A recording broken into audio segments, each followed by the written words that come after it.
Bonjour très chers candidats, très chères candidates.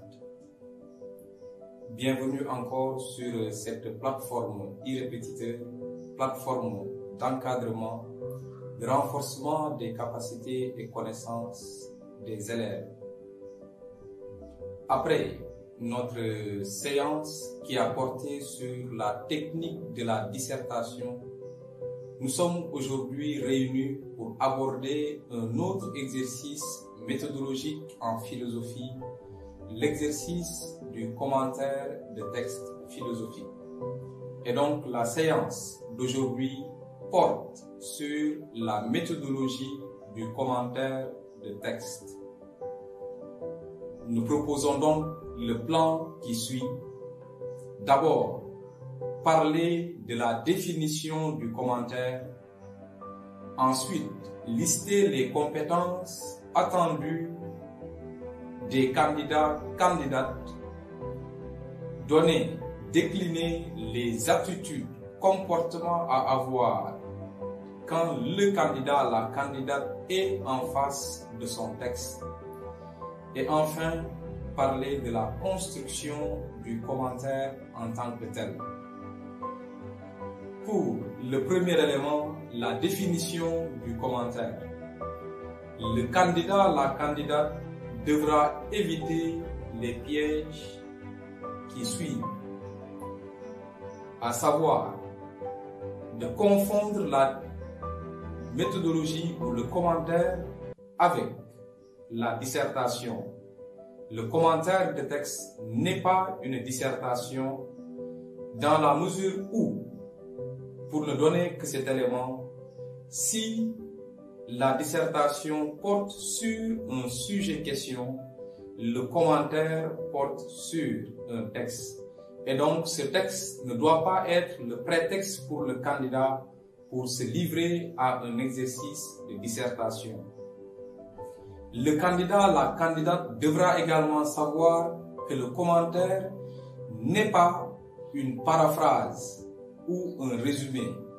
Il ne s'agit pas pour lui de réécrire le texte en des mots qui lui sont propres ou bien de produire un résumé du texte qui lui a été proposé. Le candidat, la candidate devra enfin savoir que le commentaire n'est pas une simple explication d'un texte. Il y a une différence entre expliquer et commenter. Dans l'explication, il s'agit de dire, d'éclaircir ce que la personne a dit. Dans le commentaire, il s'agit non seulement d'expliciter, mais de prendre position, d'apprécier ce qui a été dit. Et donc, partant de ces éléments, nous pouvons valablement considérer le commentaire comme une étude ordonnée et critique d'un texte à partir de son idée centrale et des idées secondaires.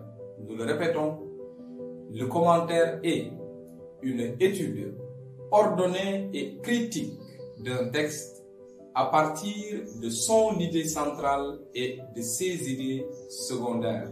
Nous vous disons bon courage dans le travail et bonne chance. À très bientôt.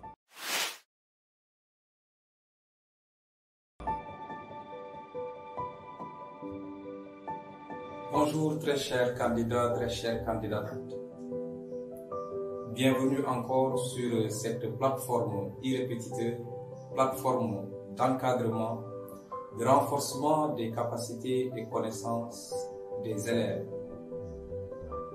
Après notre séance qui a porté sur la technique de la dissertation, nous sommes aujourd'hui réunis pour aborder un autre exercice méthodologique en philosophie, l'exercice du commentaire de texte philosophique. Et donc la séance d'aujourd'hui porte sur la méthodologie du commentaire de texte. Ainsi, pour arriver à produire un bon commentaire de texte philosophique, nous attendons du candidat qu'il développe les compétences suivantes. l'aptitude à la réflexion problématisante. Le candidat, la candidate doit savoir que quel que soit le texte qui lui est proposé, celui-ci sera toujours la prise en charge d'un problème qu'elle doit savoir déceler et formuler de manière claire. L'aptitude à la saisie d'un raisonnement. La solution proposée par rapport au problème, elle est généralement une solution qui est argumentée. Et donc, nous attendons du candidat, de la candidate, qu'il soit en mesure de trouver la structure du texte de l'auteur. Et enfin, l'aptitude à la critique. Nous l'avons dit, le commentaire appelle nécessairement une appréciation et donc le candidat doit être en même de pouvoir donner son opinion par rapport au point de vue qui est dégagé par l'auteur. Nous vous disons bon courage dans le travail et bonne chance. À très bientôt.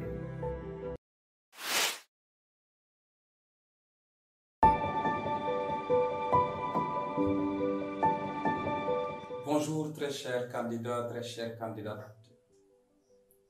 Bienvenue encore sur cette plateforme irrépétiteur, plateforme d'encadrement, de renforcement des capacités et connaissances des élèves.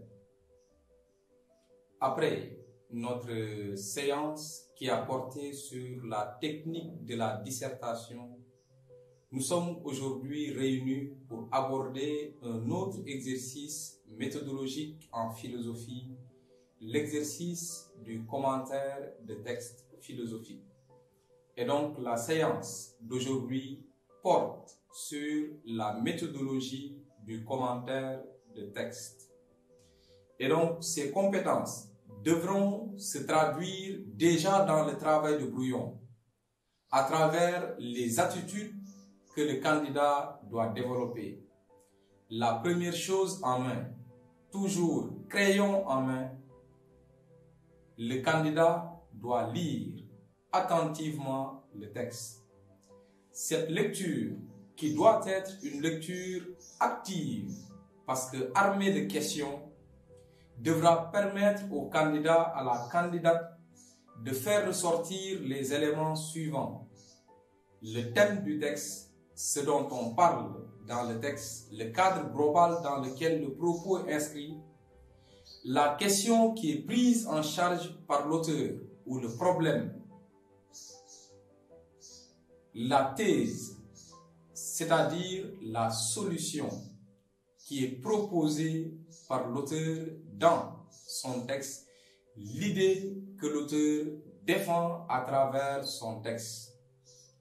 Ici, précisons qu'il peut arriver que le candidat soit confronté à un texte sans thèse, texte dans lequel l'auteur va, par rapport à un problème, se proposer juste de présenter des solutions possibles sans prendre parti. Et enfin, le candidat devra dégager et faire ressortir les différents arguments que l'auteur utilise pour défendre sa thèse. Et donc, ce sont là les premiers éléments qui doivent être dégagés dans le brouillon du candidat ou de la candidate. Après cette partie d'exploitation du texte, le candidat devra procéder à l'appréciation de ce qui est dit par l'auteur dans son texte. Et ainsi, il devra donc examiner la position de l'auteur et essayer de voir si dans sa culture générale, il n'arrive pas à trouver des éléments qui peuvent remettre en question la position de l'auteur ou même des éléments qui lui permettent de renforcer la position qui est défendue par l'auteur. En tout état de cause, c'est cette partie du brouillon qui permettra au candidat à la fois de trouver des arguments en faveur du sujet, mais également de pouvoir produire les idées pertinentes à partir desquelles il va construire la phase critique de son travail de commentaire, à savoir la discussion. Après cela, au brouillon, ce qui reste à faire, c'est de bâtir entièrement l'introduction et la conclusion. Nous vous disons bon courage dans le travail et bonne chance. À très bientôt.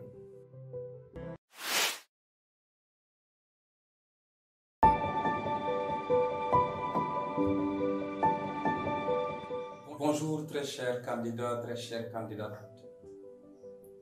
Bienvenue encore sur cette plateforme irrépétiteur, plateforme d'encadrement, de renforcement des capacités et connaissances des élèves.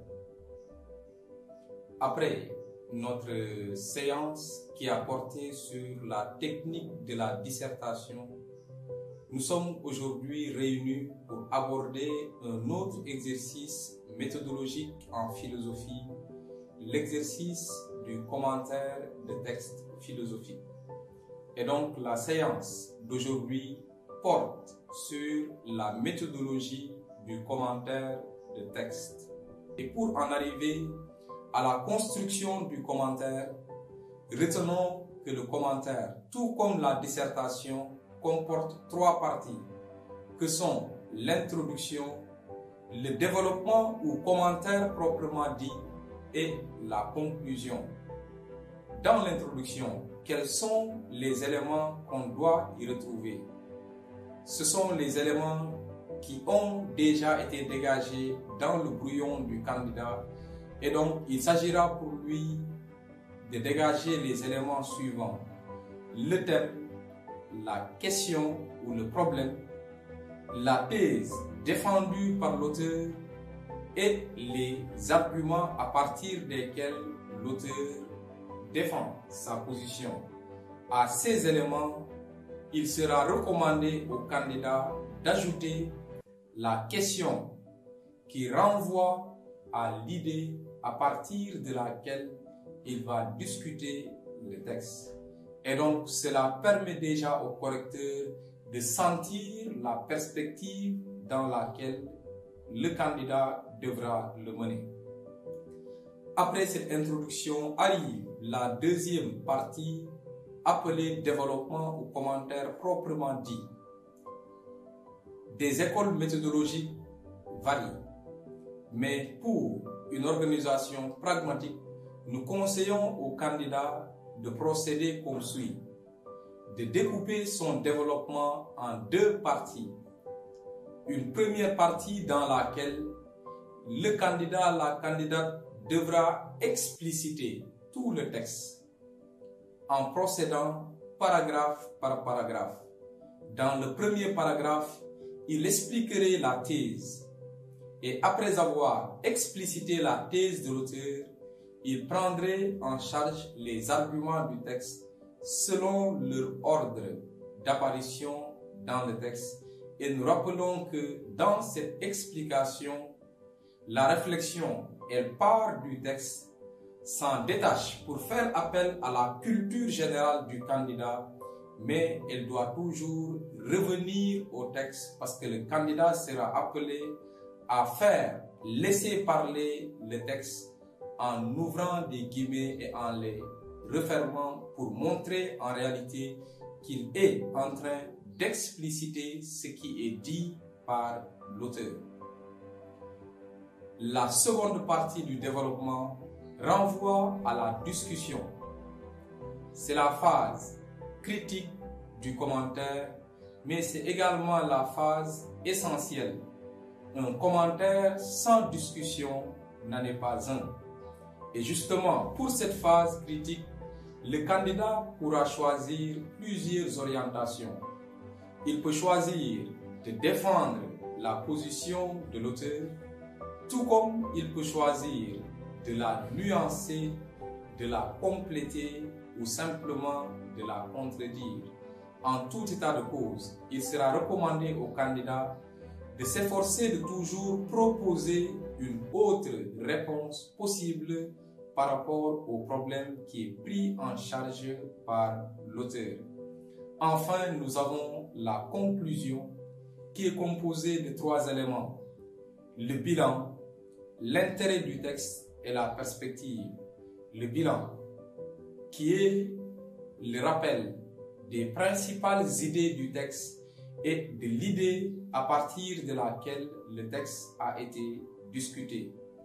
L'intérêt du texte, il s'agira pour le candidat de dire quelle importance a ce texte. Nous rappelons que cet intérêt peut être pratique, mais également cet intérêt peut être théorique.